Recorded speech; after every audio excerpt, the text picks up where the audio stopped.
Malgré le confinement, les centres sociaux maintiennent le lien avec les habitants à travers diverses actions.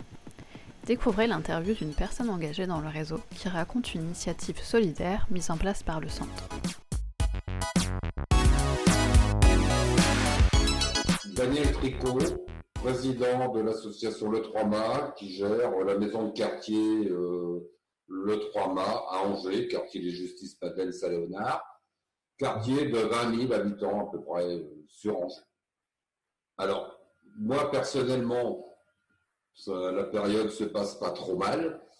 On a la chance avec mon épouse d'avoir une maison et un jardin, donc avec le temps qui est pas trop moche, ça nous permet de sortir un petit peu.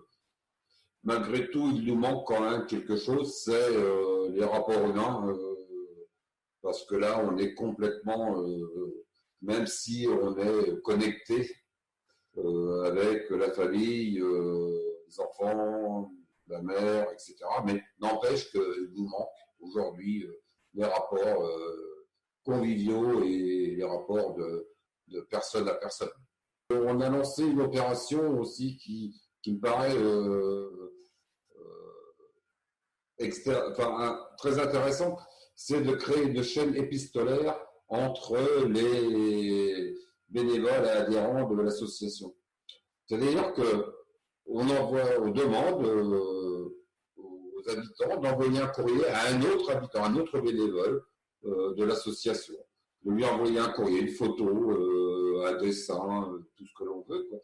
Alors, ce que je trouve intéressant dans cette opération-là, c'est que aujourd'hui, où on est complètement avec du matériel numérique, eh bien, de revenir au courrier, ça me paraît quelque chose d'important. On ne dit pas la même chose de la même manière quand on écrit que quand on parle ou qu'on écrit un message, un SMS ou autre. Ce que je pense après, aujourd'hui, on est dans l'émotion, on est dans une certaine action ou inaction. Mais il se développe, tout au moins aujourd'hui, un élan de solidarité, qu'il faudra sûrement qu'on garde à l'avenir. Et ce sera plus difficile. Je pense toujours aux attentats de Paris, où au moment, il y avait une solidarité, et puis ça s'est diluté dans le temps. Je crois que nous, dans les centres sociaux, on a intérêt à réfléchir pour garder ce mouvement de solidarité qui est en train de se créer.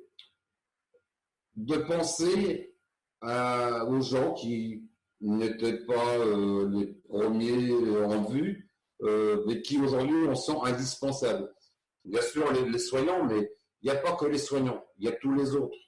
Que ce soit les caissières, les aides à domicile, les routiers et tout ce que l'on veut, enfin tous les gens qu'on ignorait avant. Il y a aussi tous les petits producteurs qui aujourd'hui on loue leur travail, etc. Mais que demain, il faudra encore penser à y retourner et de voir notre changement dans la société. Il faut que l'expérience du jour elle serve à quelque chose et qu'elle dure dans le temps. Ça sera, je pense, le plus important pour nous dans les centres sociaux de développer toute cette entraide qu'il peut y avoir et de vivre mieux et sûrement autrement demain dans nos quartiers, sur nos territoires.